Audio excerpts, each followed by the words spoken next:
Hello, good morning, Mr. Hendry. How are you doing today? I'm just fine. How are you? I'm doing well, and thank you very much again for accepting to do this short video, which, as you know well, supplements our co-written book, Trade Crash. Yeah, So, pleasure to do it. so thank you very much. So before we get started, I am going to make a quick introduction. I already know who you are, but for the general audience who don't know who you are, so I will briefly give a quick introduction.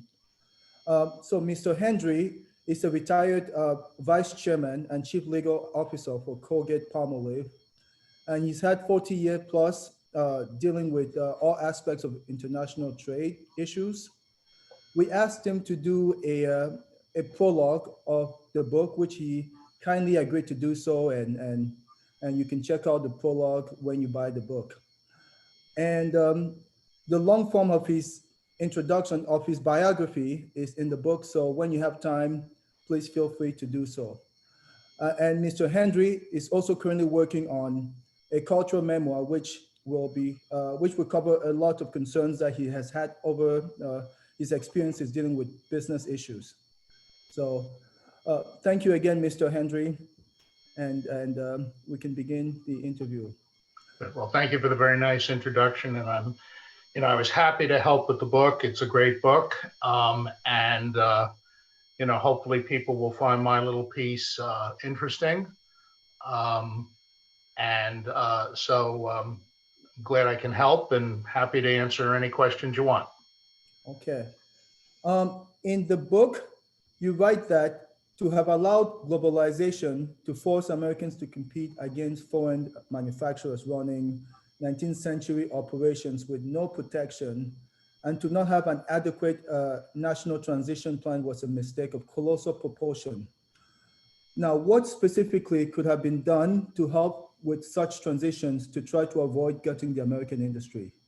Okay, so you kind of touch on it um, in the book when you talk about the Ross Perot movement during the Clinton years, um, and of course, like most political things, that's all boiled down into a little soundbite. But um, the point is that taking down the tariffs, opening the borders to globalization, was about as major a shift in our economic environment as one could possibly imagine. I mean, this was not just some changing of the tariff on beef or something like that. This was a huge change in the way our economy was going to operate.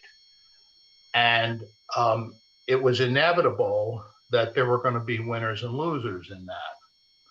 But what we needed was a national plan which took account of that and made sure that the transition was done in a way that protected the citizens of this country. So, for example, to the best of my knowledge, very little, if anything, was done to ensure that the worker rights, wages, environmental protections uh, of the industries that were taking over from our industries were sufficiently strict that it put the American businesses and those foreign companies on some sort of even footing. Now, of course, you're going to have some disparities, but the point I'm trying to make is that there really wasn't a plan to deal with that. It was kind of assumed that it would just kind of all work out. And of course, it didn't work out. And we lost industry after industry after industry. So that today we can't even get ventilators made here um, or masks for our people or PPE. At one time we had a huge portion of the world's textile industry. And in fact, the area where I live now was kind of one of the centers of that. And if you go to any of the places where there once was a thriving textile industry, whether it's down here in the South or up in New York State, along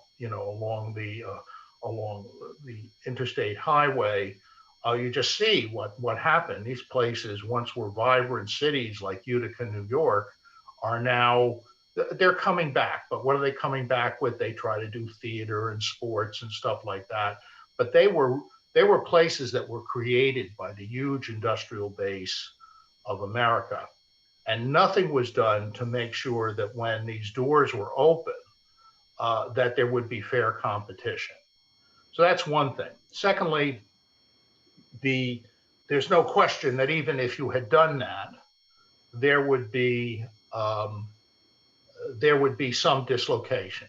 I mean, it's kind of inherent in the process that if you're trying to go to places to make things more efficiently, they're going to be having lower wage rates and things like that. Not to the degree that we allowed, where you can have a company in Eastern Europe or Mexico, which basically has no environmental protections, or China.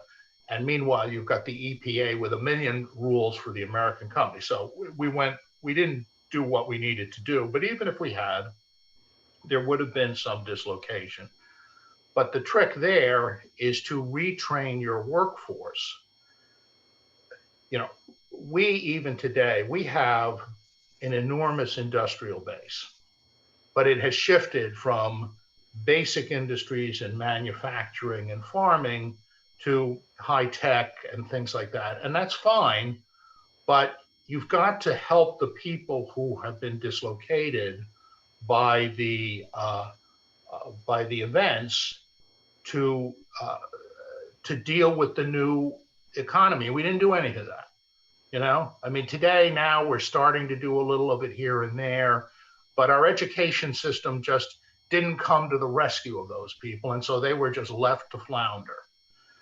And, you know, it's kind of like, when you look at it, you know, it's kind of like we just let the chips fall where they may. You know, a lot of parallels to the way we've been handling the coronavirus.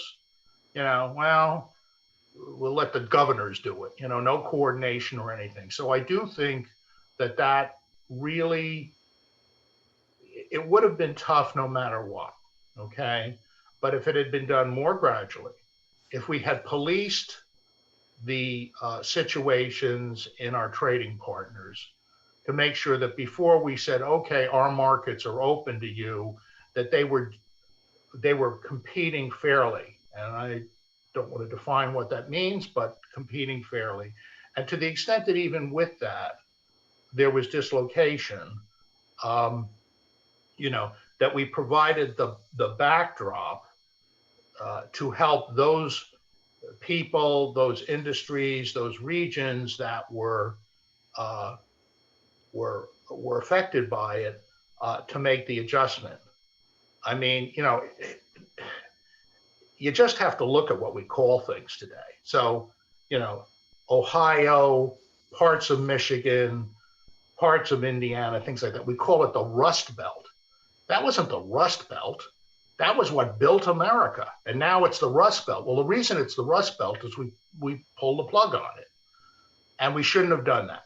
You know, it was the ultimate of elitism and arrogance to have allowed that to happen. And a lot of people have suffered substantially and continue to suffer because of it. You know, all you have to do, I worked in Detroit for 6 years, so I've seen it kind of firsthand.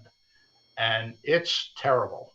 It's terrible. I mean, what we did to that city is just a scandal beyond all things. And it's because we let the auto industry, you know, hang out there. Anyway, that's a long answer, and I'm sorry, perhaps too long an answer, but, you know, basically it needed to have a national plan. You just can't say, oh, well, we'll pass some legislation, we'll take the tariffs down and the chips will fall where they may. There needed to be a national plan, and part of it needed to be education, and part of it needed to be conditions to people getting access to our markets. and precious little, if anything, in that direction was done. So your diagnosis, from what I'm getting, is that we needed to have a national plan to help those workers that were impacted by globalization.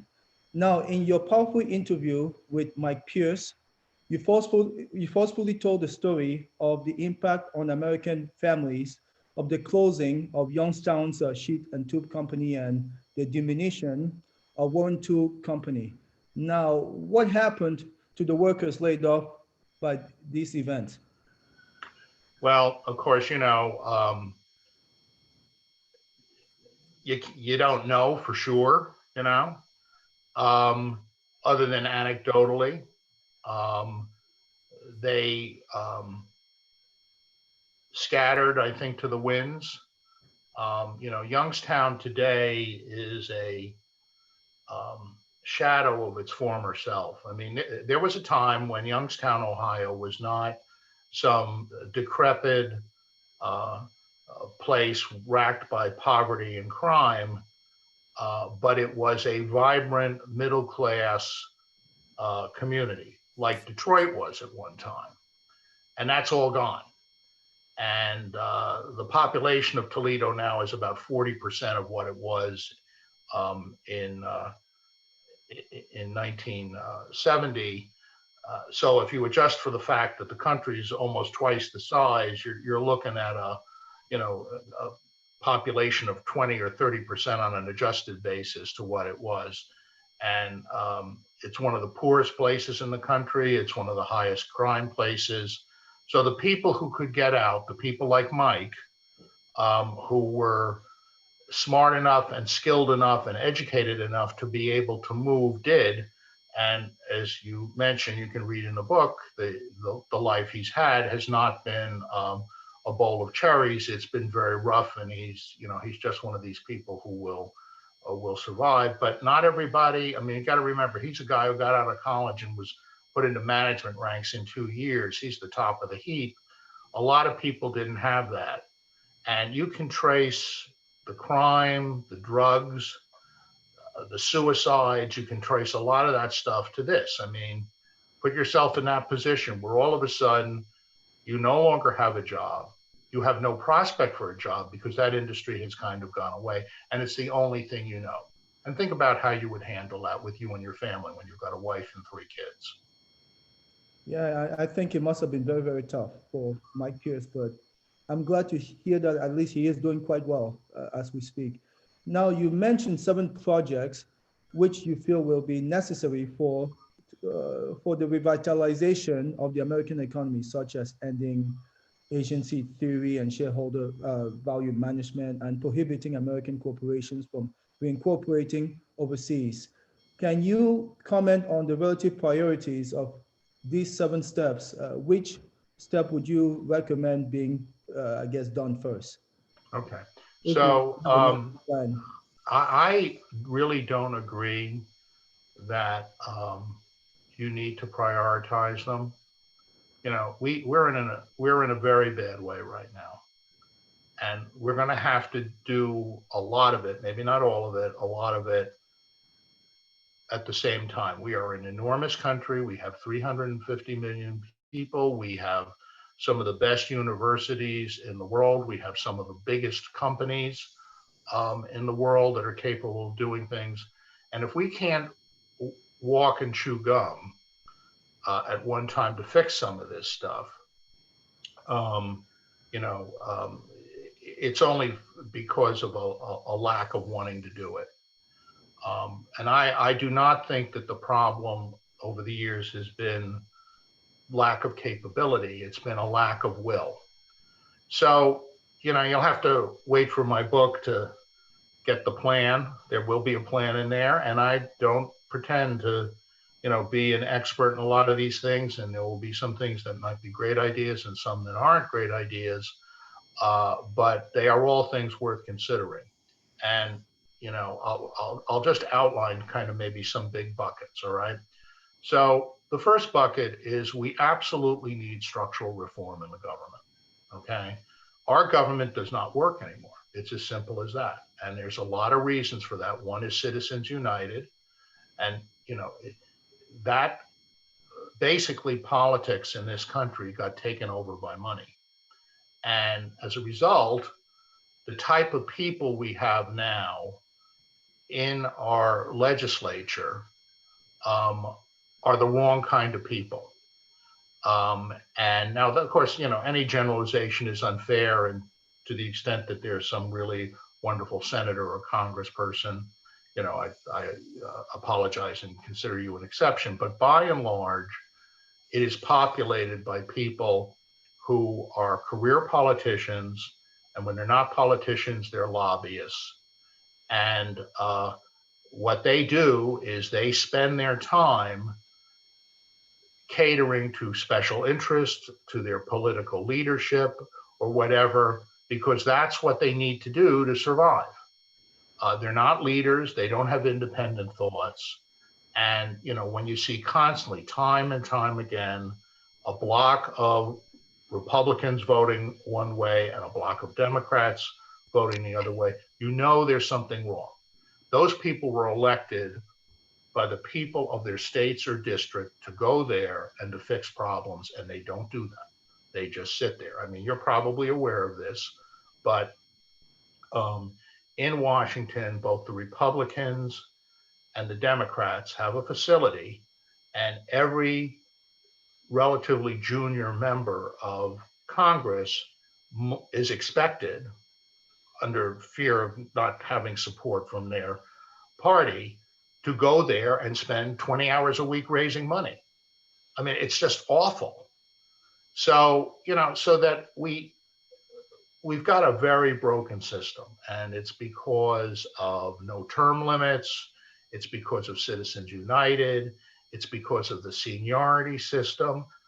You know, I live in North Carolina. I did not vote for or have the opportunity to vote for or against Mitch McConnell. But Mitch McConnell is going to have so much more of an influence on the things that affect our lives here than Senator Burr or Senator Tillis. And that shouldn't be that way. It shouldn't be that way. It's fine for them to have a structure and an organization and a collaboration, but that's not what we've got now. It's almost a military organization. So structural reform, getting rid of the lobbyists. I mean, I'm old enough to remember when there were no lobbyists or no lobbyists to speak of. And there was a big debate, this is probably back in the 70s, a big debate of whether they should allow all these lobbyists. And the justification was that the people in Congress did not have the money and the staff to understand the issues. Now, does anybody really think that that's what lobbyists do, that they're research clerks for the people in Congress? Of course not. There should be no lobbyists, okay, period. I mean, maybe a small cadre of them on certain things. But we need that structural reform in Washington. And I can kind of go on forever on this, so I'll stop. But number one is structural reform, because until we get that, the chance of getting other reforms done in a business-like fashion, which is what needs to happen. I mean, isn't it amazing that you take Boeing, okay? Now, Boeing has had a terrible time with its 737 MAX, but they fixed it, okay? They fixed it.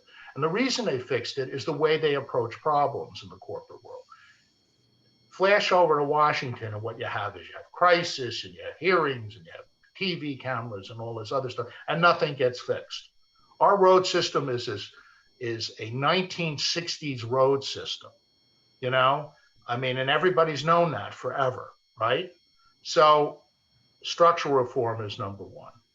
Then number two is, I think that we've got to have what is almost like a Marshall Plan for the United States. I mean, cities like Toledo and Cleveland and Detroit and some of these other places that have really been hammered by what we've done in trade, have done a very good job in kind of treading water, and they're coming back. They're Quicken moved into Detroit. That's a huge thing for them. So there is hope and progress, but it shouldn't take us 5 decades to basically rebuild our cities that we have destroyed when we rebuilt Europe in 10 years. Shouldn't happen.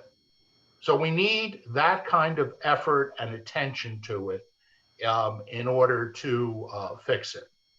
You mentioned short-termism and the agency theory. And, the problem with that is that corporations today are not tasked by this society to take the corporate system, everybody, I guess, knows this, but the reason corporations exist, okay, was to allow people to come together to pool their money so big things could be done. So the AT&Ts of this world could be built, and the Republic Steels of this world could be rebuilt. But the idea was the money came in, they got the business going, they got the profits, they kept building the business more and more and more. That from that, the communities around them, the workers, and everybody would do better, and the shareholders would do better. They would get their piece of the action. But between trickle down and agency theory and those sorts of things, that's not what happens now. When these companies prosper, the money is effectively turned back to the shareholders. And, it always struck me as a lawyer ironic that if you look at most corporate statutes, there are very rigorous procedures to liquidate a company. And you've got to have the shareholder approval and so on and so forth. Well, stock buybacks and things like that are a liquidation. What you're doing is you're taking back in the stock and putting the money back in the hands of the shareholders. And if you look at the number of publicly traded companies today and things like that, it's a fraction of what it was 20 years ago. Well, unless we fix this and get companies to basically focus on the quote unquote business as opposed to increasing the wealth of the shareholders and disregarding everybody else, it's very, very hard to see how your industrial base is going to properly function. So all of those things need to be dealt with. Starting place is you got to fix the institution that's supposed to promote it, and that's Washington, D.C. Okay, Andrew, we have one last question to ask. As we've gone through the election now, and it looks like Biden will be the next president, pending, of course, all the litigation going on in the states. Now, what, in terms of trade, what should we look forward to in terms of trade? Is trade going to be as we've seen in the last 4 years, or is there going to be a change under a Biden administration? What's your opinion on that? Well, I think he's going to have to address the issue. The problem I've had with Trump's program isn't so much the objective as the technique. You can't use 19th century weapons to fix the imbalance that we have now. Maybe 30 years ago, we could have done better, but we are where we are, okay? And it's laughable that we consider China to be a less developed country. In some ways, I think they're far more developed than the United States is. And they've done it. They've done it in 30 years. If you want to know what you can do, take a look at China. As you know, I spent a fair amount of time in China. I even have a tree at our factory in Guangzhou planted in my honor. Apparently that's a common Chinese thing. And it really is, it's amazing to have watched the transformation. My wife tells me she went to China long before I did, working for another company when she was single. And she tells me stories about being in the hotel in Beijing and looking out the window and seeing the fires in the distance. And it was in these local communities to stay warm, they had to build bonfires, basically. Well, that's all gone. That's all gone. They did it at lightning speed. Now there's price they've paid for that in terms of individual freedoms and stuff like that. And there's a cultural aspect to it too. But the fact of the matter is if you put your nose to the grindstone, you can do amazing things. So, but we are where we are, okay? And I think that with strong resolution, I mean, we still, much of the power in this country is because we are the world's market. I mean, Americans love to shop, they love to buy things, they have a fair amount, well, many people have a fair amount of disposable income. And so we are the market that everybody wants. And that power needs to be used, but in a constructive way to, to get us back in a much better balance. And, you know, the devil will be in the details, and it's not going to be done by having another round where people who really don't understand the details of it sit there. We need a master plan to take a look at it and to design, you know, take sections and design where we are today and where we want to go. And then, you know, in a very, very respectful, polite way, we have to tell China and some of our other trading partners that this is the way it's going to be. And if not, that's fine. You go your way, we'll go our way. And it should not be this Twitter adversarial, you know, China stinks, we're going to not let any of this, that, and the other thing in.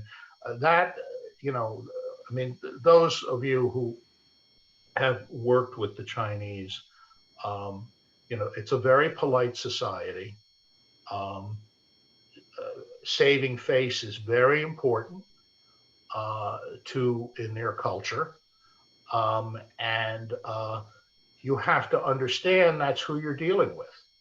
And, you know, making a fist and yelling at them and tweeting about how bad they are and the China virus and all the other stuff is not the way to deal with the Chinese people and the Chinese leadership. You're not going to get anywhere with them. What you have to do is persuade them that it is in their best interest, because make no doubt, that's what the Chinese are about, in their best interest, as well as our own, to do certain things. But first you have to figure out what those certain things are. And it's not so simple as, you know, raising the tariffs on one or two items. Well, thank you very much again, Andy. And when can we expect your book to be published? Sometime next year. Sooner the better, but, you know, there's, you know how writing is. You write Indeed. when the muses are there, and Indeed. I'm hoping they're around much. They are right now, but you never know. If they go on vacation, it may take a little longer. But we're going to shoot for the first half of next year. Awesome. Again, thank you very much again for agreeing to do this interview, and it was a pleasure. Thank you. My pleasure too. Take care now. Bye.